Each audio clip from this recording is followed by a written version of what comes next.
Tamiya's 140A scale kit depicts the later IL-2 M3 with the all-metal wing and was released in 2012. It features delicate recessed panel lines, several different armament configurations, and kit markings for 3 different aircraft.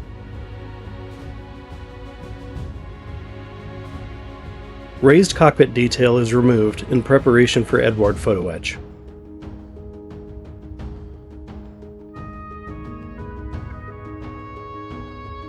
Vallejo acrylic RLM2, a close match for Soviet interior gray from World War II, is applied to the interior of the fuselage. Photo etch parts are often two-dimensional. I apply micro crystal clear to a cockpit knob to give it a rounded shape. A wash consisting of thinned Tamiya flat black is applied to the interior parts.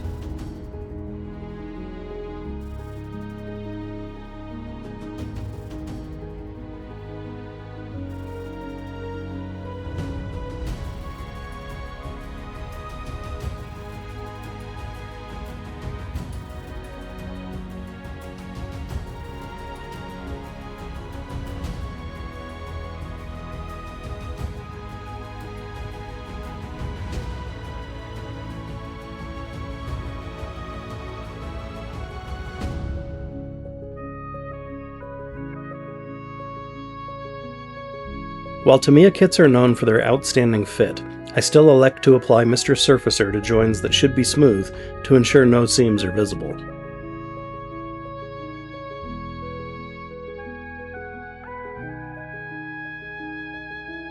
Progressively finer grits of sanding pads are used to ensure a smooth finish is achieved in preparation for primer and paint. Panel lines that are lost during the sanding process are reproduced with a scribing tool.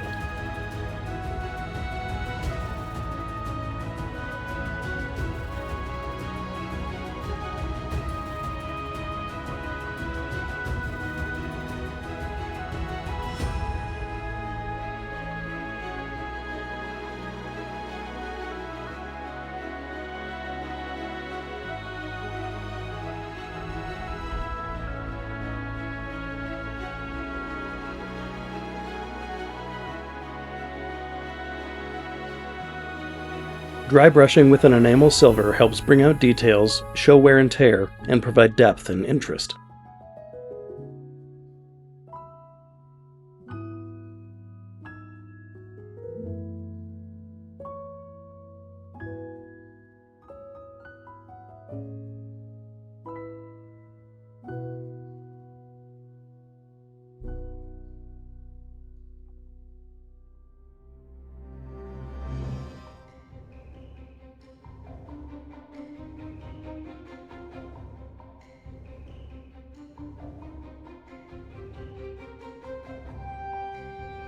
The cockpit begins to come to life. Working in layers, parts and colors are applied to detail the space. Notice now how the Eduard parts no longer contrast from the kit parts, but complement them.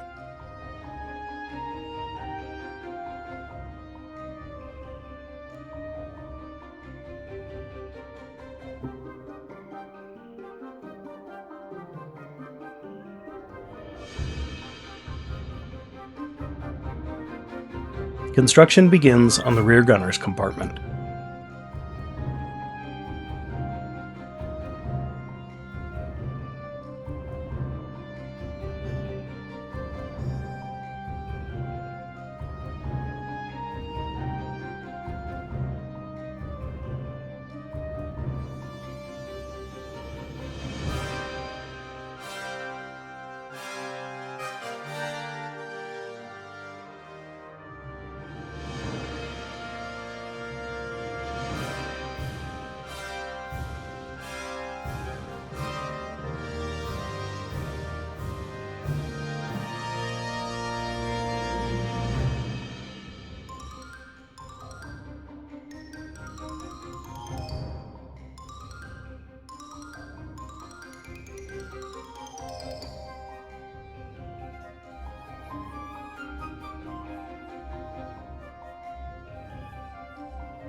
Depending on your choice of armament, some holes must be opened up to accommodate different ordnance.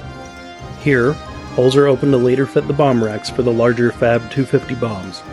Additional holes must be opened up to fit the rocket rails under the wings.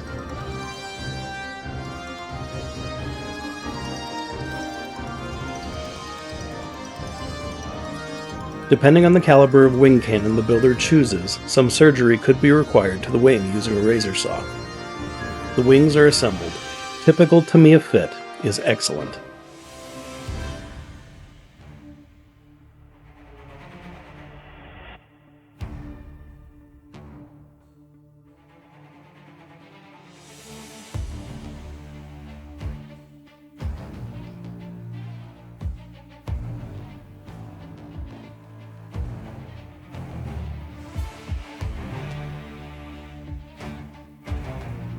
The fuselage and wings are joined together, one of the most satisfying parts of a model aircraft build.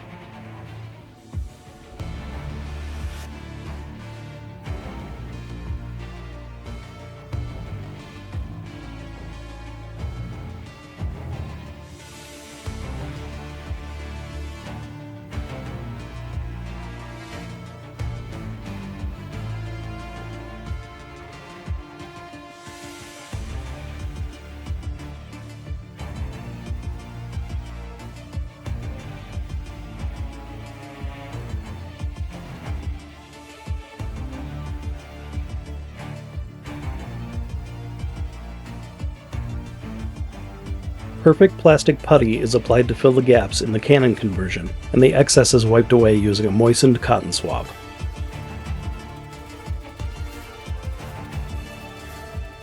I use a combination of Tamiya kabuki tape and liquid masking fluid to ensure no overspray makes it inside the cockpit during the painting process.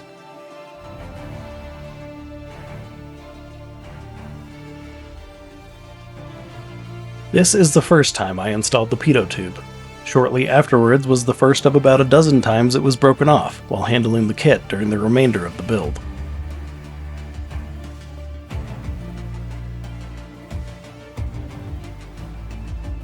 This is the aircraft I chose to depict from the 182nd Assault Air Division.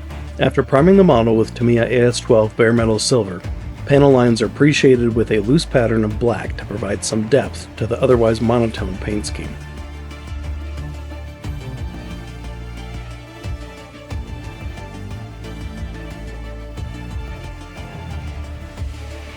After pre-shading is complete, the camouflage colors can be painted. First, the Russian underside light blue is applied.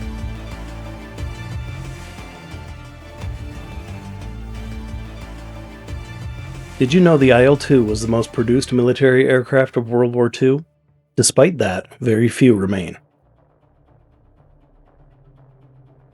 For masking soft, irregular demarcations and camouflage patterns, I prefer to use silly putty. It provides enough elevation to create a soft edge, is easy to apply, and doesn't leave any residue on the model. Then, the AMT4 green is applied to the upper surfaces.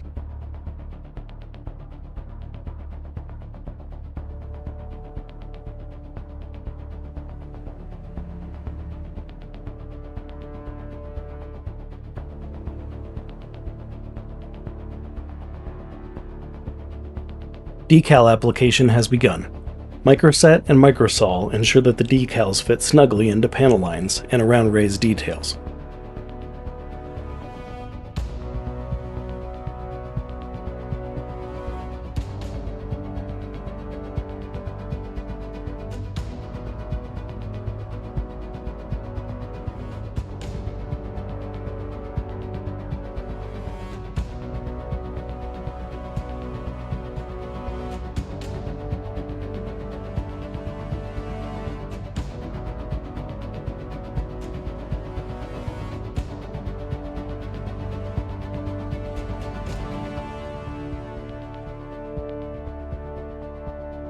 Paint chipping is applied to the exterior of the model using a fine silver enamel paint and a small brush.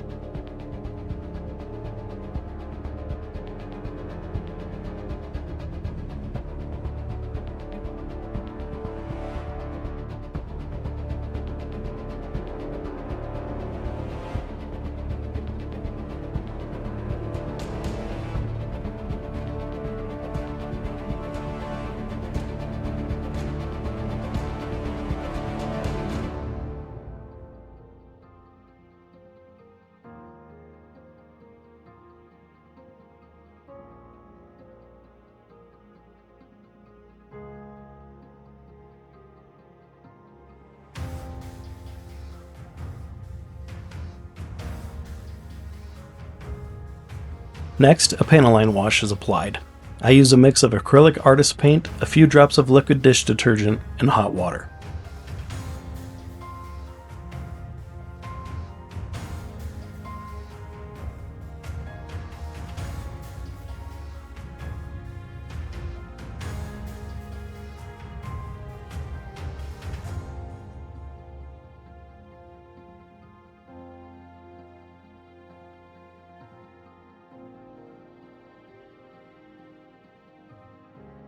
Once almost completely dry, cotton cosmetic pads and cotton swabs are dampened with hot water, and the excess wash is wiped away from the model. When removing the wash, it's important to follow the airflow as it would track along the aircraft in real life.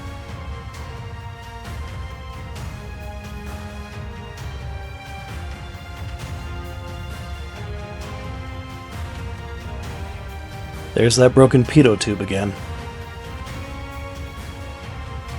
A flat coat is applied to seal everything in. It was then time to remove the window and cockpit masks. Small details are now being picked out.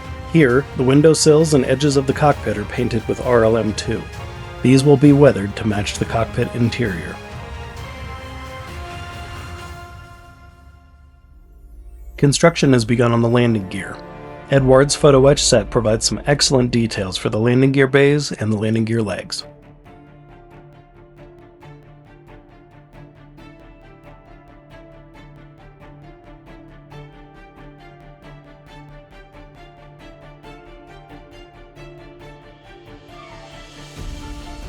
German nicknames for the IL-2 include Flying Tank, Concrete Bomber, and Black Death.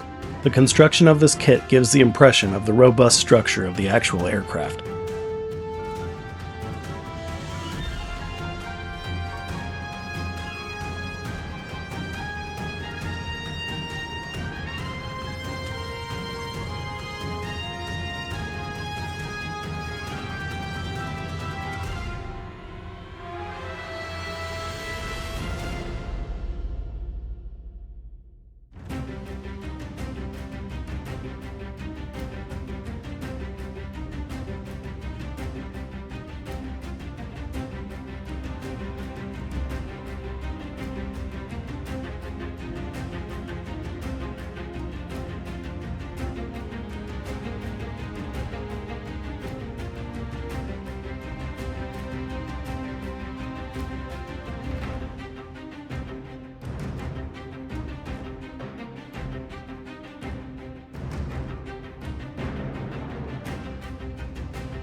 Tamiya weathering kits are used to add dust and dirt to the wheels and tires.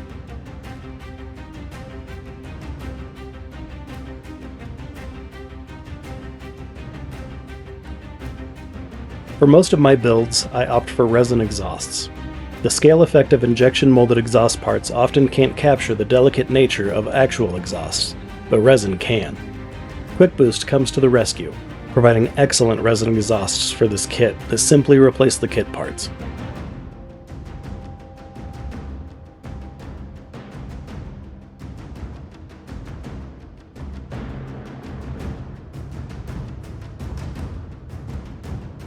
Exhaust stains are added using Tamiya weathering kits.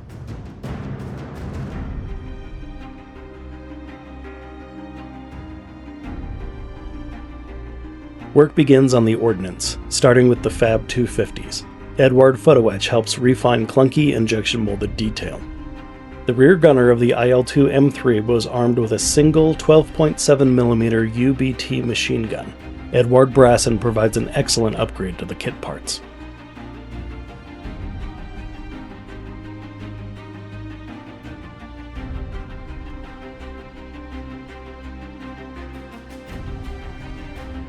Further weathering is accomplished by using the same interior accent wash to add stains to certain areas of the airframe, such as fuel and oil ports and lower engine cowlings.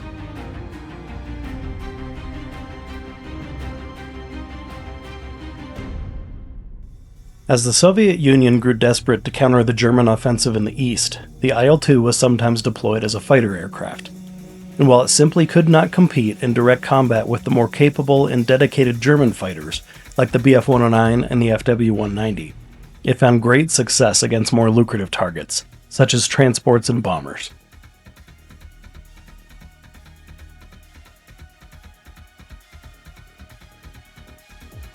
The IL-2's 4 RS-82 rockets are painted, weathered, and installed. Not loved by IL-2 pilots because they were very difficult to aim and highly inaccurate. Air-to-ground rockets were nonetheless a staple of various Russian aircraft, from fighters to bombers to biplanes during World War II.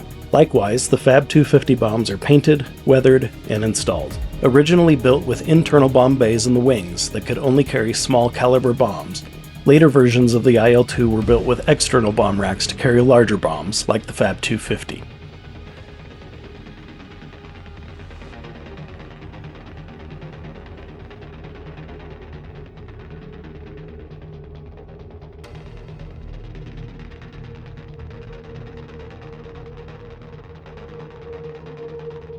The final pieces of the build, the canopies, are prepared for paint, and later, the same wash the airframe received is applied.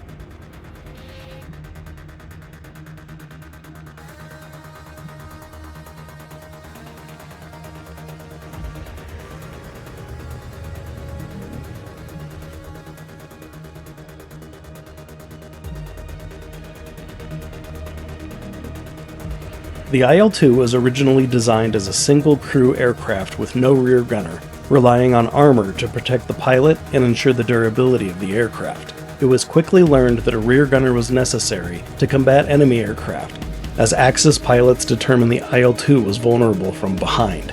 What started as a rudimentary field modification to the original IL-2 became standard, and a rear gunner was added. He did not have as much armor as the pilot, and sat in relative discomfort on a seatbelt strap with no back pad.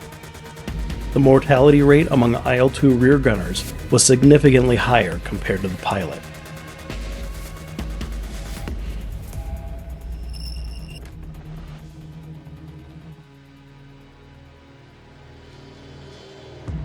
Easy line is used to depict the gunner's canopy cord, as well as the radio aerials. Microcrystal clear is applied to simulate insulators.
Thanks for watching, everyone. Let me know what you think of this build. If you want to see more build videos and veteran interviews, be sure to subscribe to Flightline Media.